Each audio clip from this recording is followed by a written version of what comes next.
यह पानवाला और कोई नहीं, हमारा चिरपरिचित पीताम्बर है। बचपन से उसे वैसा ही देखते आए हैं। हम छोटे लड़के थे, स्थानीय हाई स्कूल में चौथे पांचवें क्लास में पढ़ते थे। मकान की गली पार करने पर सड़क पर पहुंचते ही जो सबसे पहली दुकान मिलती, वह पीताम्बर की। हम कई लड़के रहते, मास्टरों से लुकछिप कर वहां पान का बीड़ा खाते, कुछ दुकान के अंदर अलमारी की आड़ में खड़े खड़े सिगरेट बीड़ी की भी दो चार कस लेते, पर मुख्य आकर्षण की सामग्री पीताम्बर की दुकान में आलू और मिठाइयां रहती।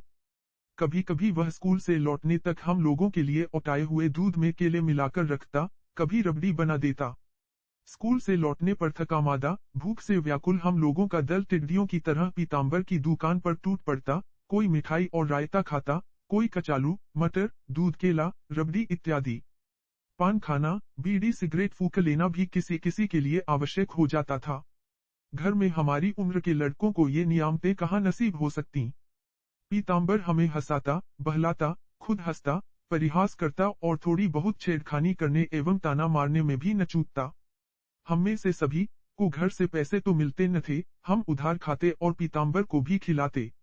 वह हम लोगों का दोस्त था, वह सभी का दोस्त था, छोटे, बड़े, बच्चे, बूढ़े सभी से वह परिहास करता, उन पर मीठी फप्तियां कसता और सबको खुश रखता।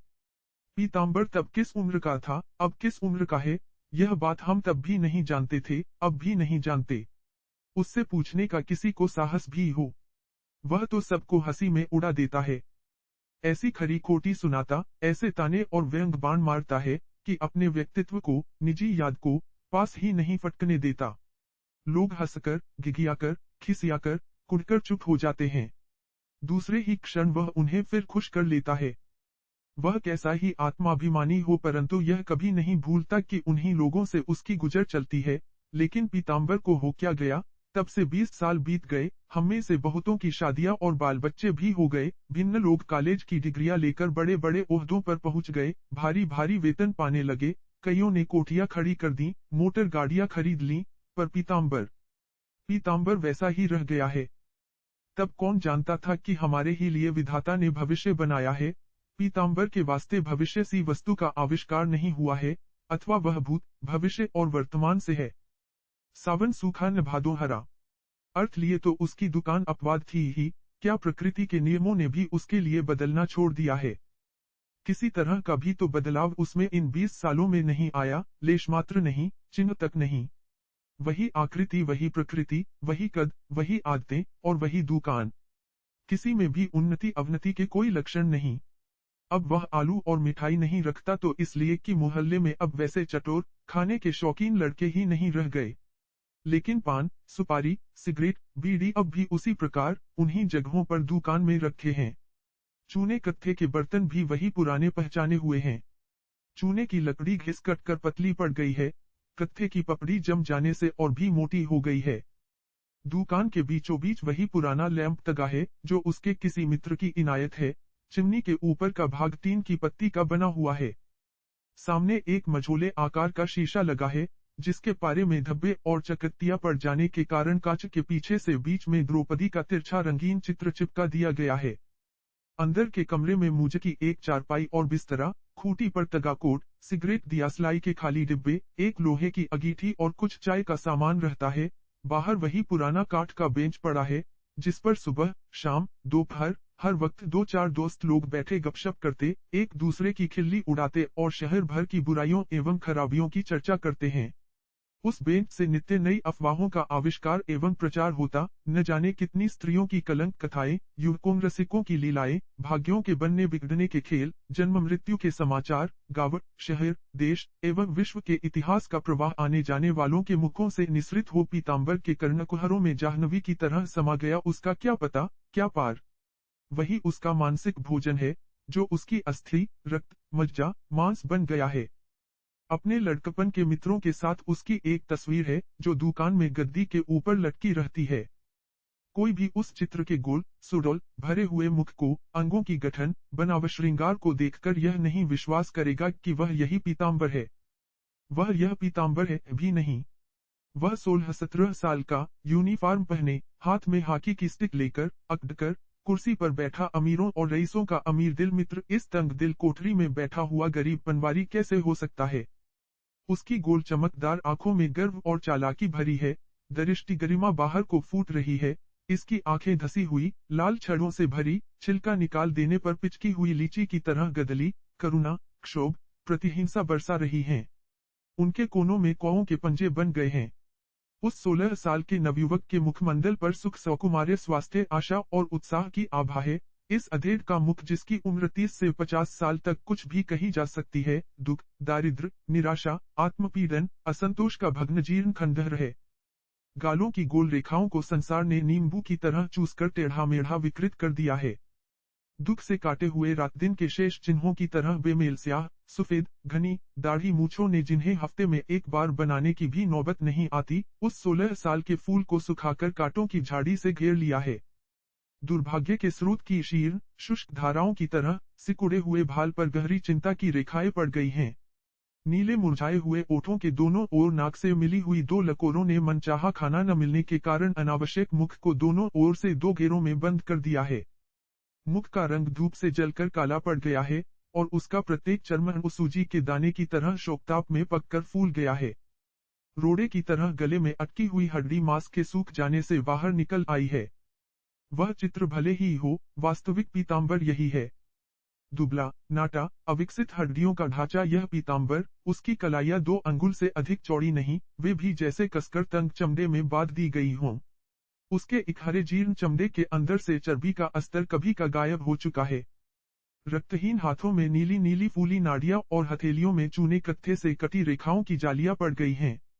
दुहक, दैन्य और दुर्भाग्य के जीवन प्रवाह के तट पर ठूंठ की तरह खड़ा, उसके तीक्ष्ण, कटु आघातों से लड़ता हुआ पीताम्बर उस प्रभाववाचक स्थिति पर पहुंच गया है, जहां उस पर आशा, तृष्णा, लोभ, जीवनेच्छा, सौंदर्य, स्पर्धा, मोह, ममता, उम्र आदि भाववाचक विभूतियों के अत्याचार, उत्पात का कोई प्रभाव नहीं पड़ सकता।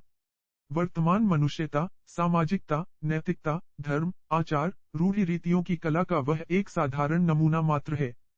अपने देश के वर्तमान जीवन ने कुशल कलाकार की तरह भिन्न भिन्न अवस्थाओं एवं परिस्थितियों की कूचियों से उसमें रूप, रंग, रेखाएं भरकर उसे हमारी पैशाचिकता, पशुत्व, अंधकार का निमर्म सजीव चित्र बना दिया है। उस 16 वर्षीय किशोर का चित्र इस चित्र से कैसे मिल सकता है?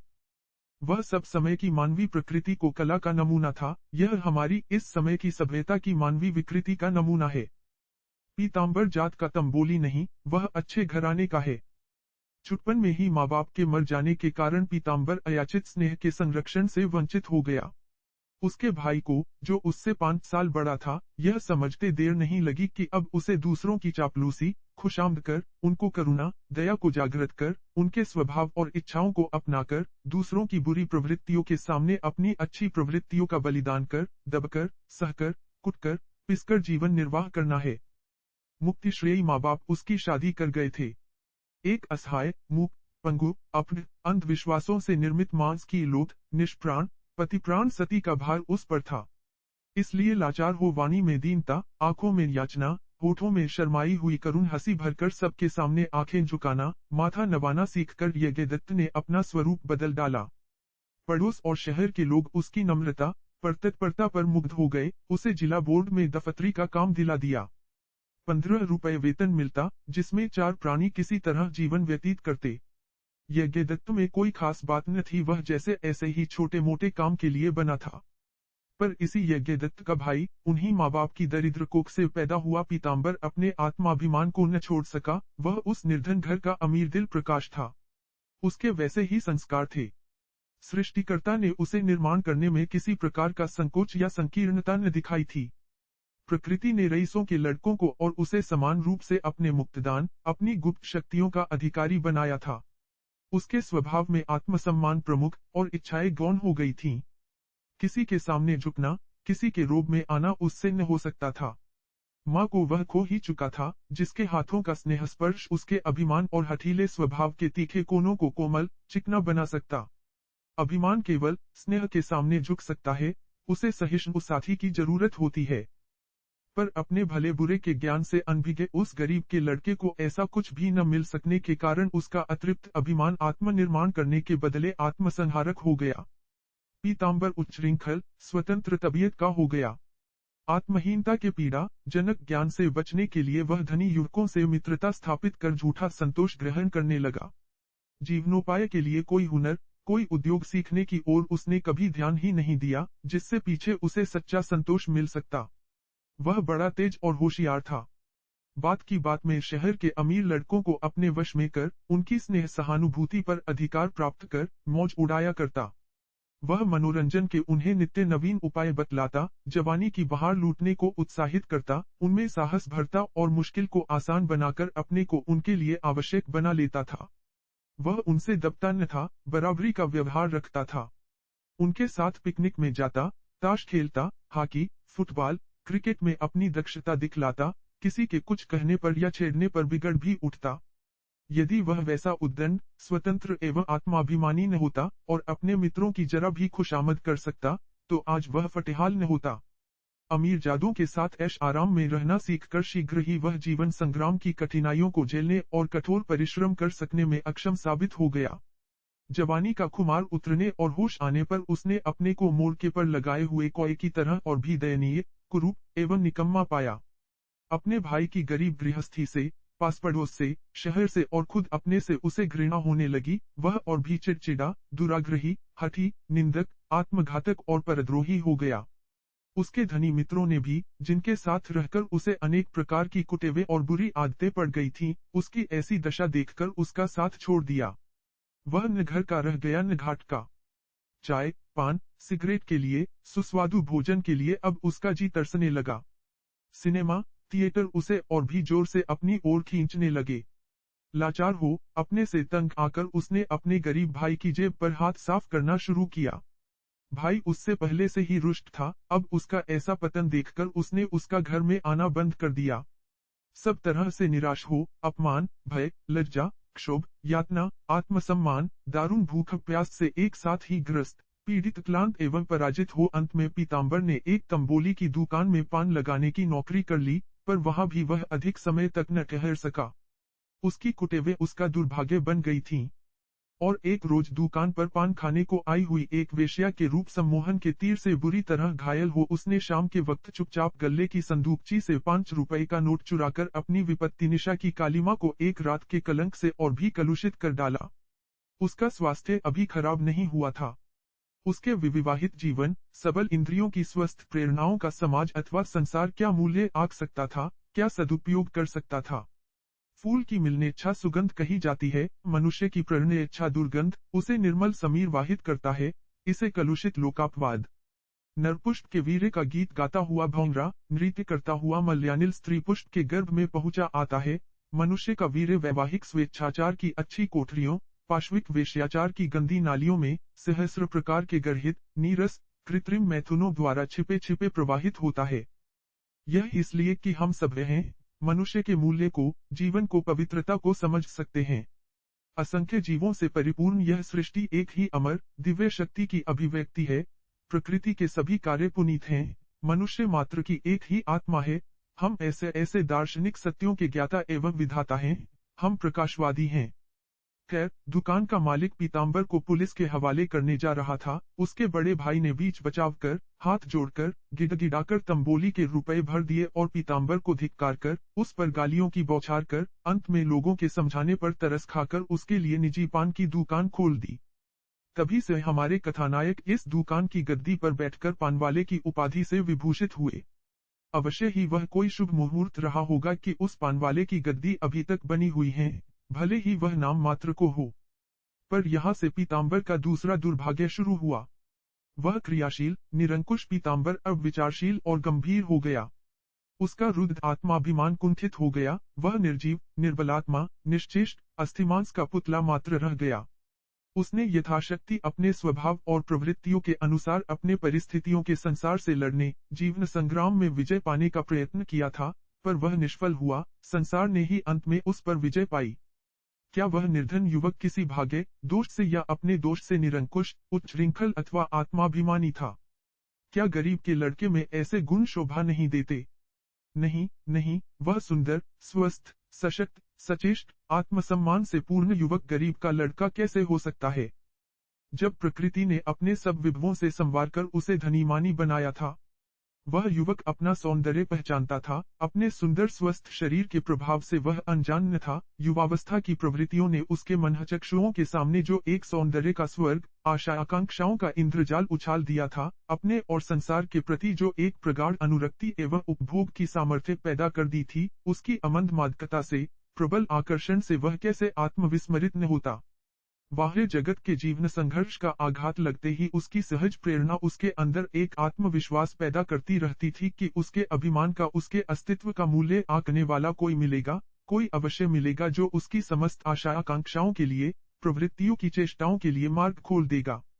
उनके सौंदर्य से वशीभूत होकर उन्हें चरितार्थ कर देगा, तृप्त कर देगा। प्रत्येक युवक के भीतर स्वभावतः यह स्फुरना जन्म पाती है।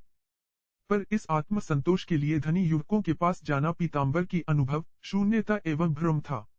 वे इस काम के लिए उससे भी निर्धन थे। यह काम किसी एक व्यक्ति के करने का था भी नहीं।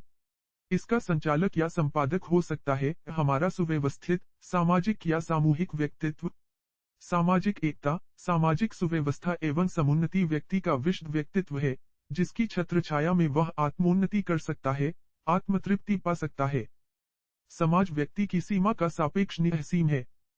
वह बूंदों की सम्मिलित शक्ति का समुद्र है, जिसमें मिलकर प्रत्येक बूंद एकत्रित ऐश्वर्य का उपभोग कर सकता है, पर अपने देश में वह सामूहिक आधार है ही नहीं जिसकी विशद भूमि पर व्यक्ति निर्भीक रूप से खड़ा होकर आगे बढ़ सके। हम सब अनाथ, यतीम हैं। हमारा देश एक महान सभ्यता का विशाल भग्नावशेष है। हमारे यहाँ प्रत्येक व्यक्ति एक व्यक्ति मात्र, मांसपिंड मात्र है, वह कुलीन हो, अकुलीन, धनी हो या निर्धन। वह समाज नहीं है, वह देश नहीं है, उसके पीछे इन सब का सम्मिलित बल काम नहीं करता। वह निराधार है, वह क्षुद्र है। हम केवल व्यक्तिगत उन्नति, व्यक्तिगत सम्मान, व्यक्तिगत शक्ति को ही समझ सकते हैं, उसी का उपभोग भी करते हैं। अपने सामाजिक व्यक्तित्व का सम्मान, उसकी शक्ति एवं उन्नति का महत्व अभी हमें मालूम नहीं हो पाया, इसीलिए हम कच्चे सूत की लच्छी के उन उलझे और बिखरे तागों की तरह हैं, जो अपनी एकता से बनने वाली रस्सी के बल से अपरिचित हैं। फलतः इस विशाल पृथ्वी पर जटिल जीवन संग्राम की कठिनाइयों का सामना हम में से प्रत्येक को केवल अपने बल पर करना पड़ता है। अर्थात प्रत्येक तिनके को बाढ़ का सामना पृथक पृथक रूप से करना पड़ता है। व्यक्ति के लिए देश के व्यक्तित्व का, मनुष्य के लिए विश्व के व्यक्तित्व का अभाव होने के कारण प्रत्येक व्यक्ति के शक्ति की इकाई केवल व्यक्ति ही रह जाता है, और उसके लिए बाह्य जगत के जीवन संग्राम के घात प्रतिघात, उत्थान पतनों को सहना कठिन ही नहीं असंभव हो जाता है। दो एक बार निष्फल होकर वह शीघ्र ही अपने को अयोग्य समझने लगता है, और हतबुद्धि हो अंत में निराशावादी, भाग्यवादी, दुःखवादी, विरक्त, उदास, द्रोही, द्वेषी, निंदक सभी कुछ बन जाता है। सभ्यता के ह्रास के युग में, राष्ट्र के या समाज के अवनति के युगों में ऐसी ही विचारधारा जनसाधारण की बन जाती है। इसी विचारधारा के प्रवाह में प्रताड़ित, प्रतिहत, पीताम्बर भी तिनके की तरह वह गया। समाज की दुर्बलता को वह अपनी दुर्बलता, उसके दोषों को अपने ही दोष समझने लगा। वह अपनी ही आंखों में गिर गया। ईश्वर ने उसे क्यों वैसा हे जघन्य और निकम्मा बनाया, यह उसकी समझ में नहीं आया। वह उसे अपने ही कर्मों का, पापों का फल, पूर्व जन्म का, भाग्य का दोष मानने लगा। अपने चारों ओर व्याप्त वातावरण में उसे ऐसे ही विचार और भावनाएं मिली, जो उसके भीतर भी जड़ जमा गई। उसे अपने से घृणा, अच्छाई से घृणा, जीवन, संसार सब से विरक्ति हो गई। वह अपने अंतर की जीवनोत्पादक प्रेरणाओं, अभिलाषाओं, आशाओं, रुचियों को बलपूर्वक दबाने लगा। मन ही मन जीवन इच्छा के लिए आत्मा का तिरस्कार करने लगा। यह जीवन माया है, संसार भ्रम है, इच्छाओं का अंत दुहक है, जीवन, संसार, आत्म उन्नति सब कुछ दुहकमय है, यह सब निर्मम भाग्य का छल है। ऐसी ही बातों में उसका विश्वास बढ़ने लगा। उसके भीतर कार्य में प्रवृत्त करने वाली स्फुरना निश्चेष्ट पड़ गई, मन की सब स्फूर्ति सदैव के लिए जाती रही। उसने अपने से भी गैबीतों, दुर्भाग्य पीड़ितों को देखना, उन पर सोचना प्रारंभ किया। ऐसे विचारों से उसे सांत्वना मिलने लगी और उसका विश्वास जीवन और संसार की निस्सारता पर बढ़ने लगा। व्यक्ति के जिस क्षुद्र रूप को उसने जीवन और संसार का स्वरूप समझ लिया था, वह अवश्य ही निस्सार एवं दुःखप्रद है। व्यक्ति के विशद रूप का, उसके सामाजिक, दैशिक, विश्व, व्यक्तित्व का चिरंतन स्वरूप उसे अपने यहाँ कहीं देखने को नहीं मिला। जीवन की समग्रता से कटकर वह अलग हो गया और पेड़ की डाली से विच्छिन्न पुष्प की तरह मुरझाने और सूखने लगा।